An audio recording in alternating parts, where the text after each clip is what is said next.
você vai acompanhar também a primeira matéria dessa série. O que é varizes, por que ela acontece? Então veja só, porque essa matéria está muito boa, principalmente para você que é mulher.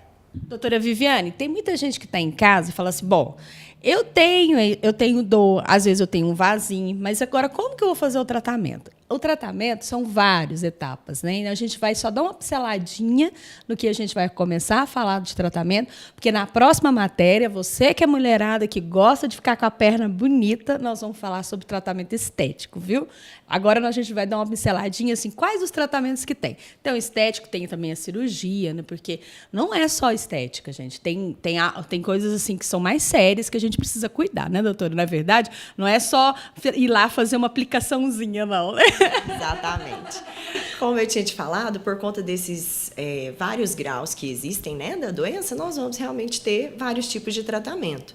Aquela doença inicial que está, às vezes, só com aquelas telangiectasias, que são aqueles vasinhos, permite um tratamento apenas com o que a gente chama de aplicação, que seria a escleroterapia, certo? Aí tira aqueles vazios com algumas aplicações, né? Exatamente. A nossa tentativa é de clarear as pernas, tirar aqueles vasinhos, e é um tratamento que precisa sempre estar sendo realizado, né? Um tratamento de manutenção com cuidados realmente. Tem casos mais avançados que aí apenas a aplicação não resolve. E aí a gente entra com tratamento cirúrgico, né?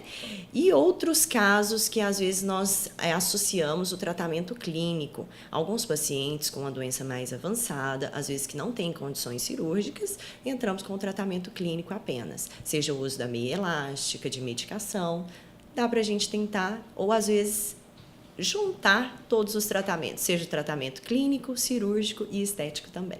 Doutora Viviane, em relação às doenças, né, tem as causas que a gente gostaria de saber, porque é o assunto mais comentado, é você saber por que tem isso e por que acomete as pessoas, né?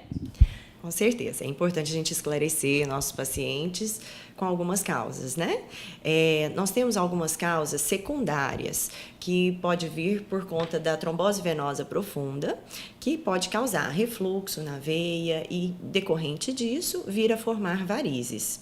Temos também algumas causas primárias, como alterações funcionais na parede da veia ou em válvulas venosas, que isso acaba causando varizes também. E, raramente, algumas doenças genéticas que também podem causar. Doutora, assim, tem muita gente que fala assim, por que dói? Tem muita gente que fala, ai, dói, a minha perna dói. Por que a variz ela dói na mulher, no homem? Porque a variz é uma coisa que acomete tanto o homem quanto a mulher, né? Sim, a doença venosa tem alguns sintomas, né, que são claros em alguns pacientes. Alguns pacientes queixam dessa dor em cansaço, alguns chegam até a relatar presença de edema decorrente da própria alteração funcional da veia. Incha, né? Tem aquele inchaço, né? Alguns pacientes relatam edema, né? Seja ele no pé, às vezes em toda a perna, depende do grau de evolução da doença. Às vezes, alguns graus mais leves não apresentam esses sintomas. Pacientes com a doença em grau mais avançado acabam apresentando esses sintomas mais graves. Às vezes até chegando a manchar a perna, chegando a causar fibrose na pele. Isso pode acontecer. Doutora, tem algum perfil, por exemplo, assim, a partir de qual idade? Porque tanto homem quanto mulher tem problema, né? Mas, assim, a partir de qual idade, assim, que a gente tem que sinalizar? Não dá para nós falarmos, assim, exatamente de uma idade, né? Nós temos casos, às vezes, de jovens, adolescentes, que já começam a manifestar alguns sintomas, alguns sinais da doença. Mas é claro que a doença, ela aumenta em importância à medida que avançamos a idade. Então, ela vai piorando o grau de apresentação dessa doença. Tem alguns fatores que influenciam, principalmente nas mulheres, como a gravidez, a obesidade. Tudo isso está muito relacionado e acaba influenciando. Tem algum outro tipo de doença que acompanha, assim, que a gente tem que... ela tem essa doença, então ela tem essa predisposição para ter o problema de doença vascular?